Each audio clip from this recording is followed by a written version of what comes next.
Welcome to another edition of Football Friday for September 16th, 2011. After 2 weeks of the regular season, there is just one unbeaten team left standing. Could that change this weekend? We'll take a look at all 5 games after a quick review of last week's award winners. McDaniel running back Joe Rollins was the Offensive Player of the Week. He carried 26 times for 311 yards, tying the school's single-game record, and scored 3 touchdowns in the win over Moravian. Rollins scored on runs of 41, 63, and 72 yards, and he currently leads Division III in all-purpose yards. Ryan Piatek of Johns Hopkins was the Defensive Player of the Week. He picked off a pair of passes and returned 134 yards for a touchdown in the victory over Susquehanna. He also had 4 tackles, as Hopkins held their Crusaders to just 179 total yards and 6 points. Gettysburg's Rob Piniella was the Special Teams Player of the Week. He was perfect on his kicks against Ursinus, making his first 2 collegiate field goal attempts and both extra point tries. He also averaged 37.2 yards on 4 punts. Before we get started, are you following us on Twitter? If not, why not? At Centennial Comp gets you all the latest football news from around the Centennial, including halftime and final score updates and the announcement of the Players of the Week on Sunday morning. Johns Hopkins travels to the Lehigh Valley to take on Moravian in the 13th meeting between the teams. The Greyhounds have a 7-5 all-time series lead, but the Blue Jays have won the last 2 games, including a 41-3 win in Baltimore last season.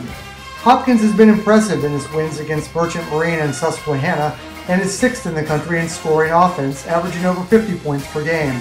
Quarterback Hewitt Tomlin has completed over 70% of his passes for 530 yards and 6 touchdowns. Running back Jonathan Rigaud ran for 150 yards on just 7 carries last week, scoring 3 times, as did backfield mate Nick Fazio.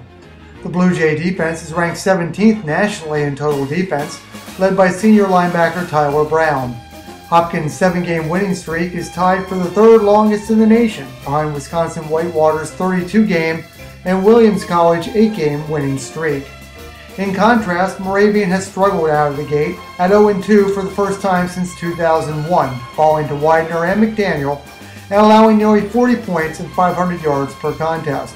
Quarterback Matt Johnson presents a dual threat to the Hopkins defense, accounting for 388 passing and 60 rushing yards.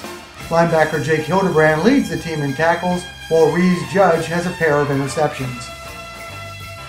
It's homecoming in Allentown, and Muhlenberg welcomes McDaniel to the Lehigh Valley as his guest before the alumni. It is the 42nd meeting between the schools, with the Green Terror in front 22-16 with 3 ties. McDaniel has 4 wins in his last 5 trips to Scotty Stadium. What more can we say about McDaniel running back Joe Rollins? He is 2nd in the country in rushing, averaging 230 yards per game, and has scored 5 touchdowns in 2 contests. Freshman quarterback Nick Valori was solid in his first collegiate start, completing 8 of 10 passes for 151 yards and a touchdown. The defense also shone against Moravian. Defensive lineman Sam Cox registered a school single-game record with 5 sacks, while defensive back Tim McLister picked off a pair of F&M passes. Muhlenberg rebounded from his heartbreaking loss on opening weekend to win at Franklin and Marshall.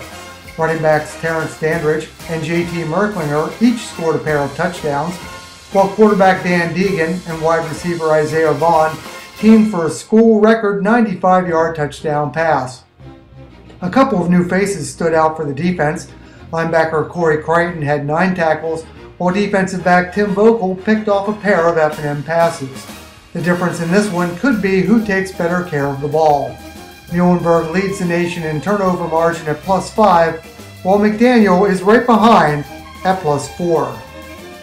Dickinson makes the drive up the Susquehanna River Trail to Selinsgrove as Susquehanna's homecoming opponent. The Red Devils have a 15-7-1 series lead against the Crusaders, but the teams have split the last 6 contests. Dickinson rebounded from a Week 1 loss with a 35-6 triumph over Juniata, jumping out to a 28-0 halftime lead and never looking back. Running back Mike Shimkin ran for 50 yards and a touchdown, while quarterback Todd Smolinski ran for 1 score and threw for another. Free safety Scott Sullivan led the defense once again, recording 8 stops and picking off 2 passes, Linebackers Ray Durkin and Julian Rosen shared the team lead with 10 tackles. Susquehanna dropped its conference opener at Johns Hopkins. Will Dyson scored the Crusaders' lone touchdown on a 47-yard interception return. Defensive lineman Trevor Turpinning had a game-high 11 tackles. Quarterback Rich Palazzi needs just 100 passing yards to surpass 4,000 for his career. Freshman punter Taylor Morton is becoming quite a weapon, averaging 42.2 yards per punt and placing 5 of his 11 kicks inside the 20. One of the oldest series in the country is renewed for the 93rd time on Saturday as Franklin and Marshall visits Ursinus in Collegeville. The Diplomats have dominated the series that began in 1894, winning 62, losing 26, and tying 4 times. Franklin and Marshall fell to 0-2 with a 34-13 loss to Muhlenberg last Saturday. Turnovers have killed the Diplomats, who are ranked 222nd in Division III with a -8 turnover margin. Defensive lineman C.T. Marsh extended his streak to 12 straight games with a sack against the Mules.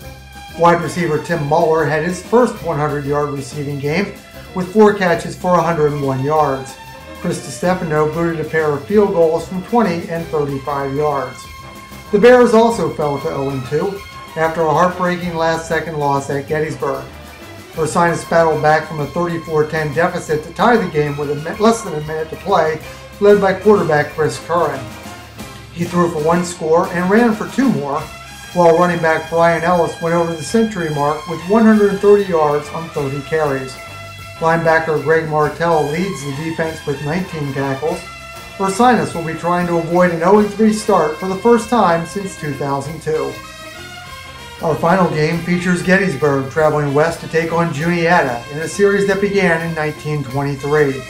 The Bullets have won 5 in a row and hold a 17-8 all-time lead. Juniata's last victory in the series came in 1979 by a 28-14 count. Gettysburg pulled out one of the most dramatic wins in conference history last week, scoring on the game's final play to defeat Ursinus 40-34. Cody Smith threw a 32-yard touchdown pass to Aiden Twirr as time expired. Smith passed for a career-high 291 yards and 4 touchdowns. It was Twirr's 3rd scoring catch of the game, with the others covering 81 and 43 yards, and his 179 total yards is the second-best single-game performance in school history. Safety Peter Hack led the defense with a career-high 15 tackles. Juniata's losing streak reached 14 games with a road loss at Dickinson.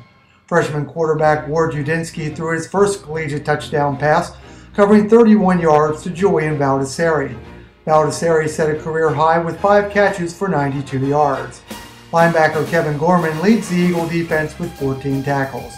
Thanks for watching Football Friday. We'll be in Huntington this weekend for the Gettysburg Juniata game, and we hope you can make it out to a game this weekend.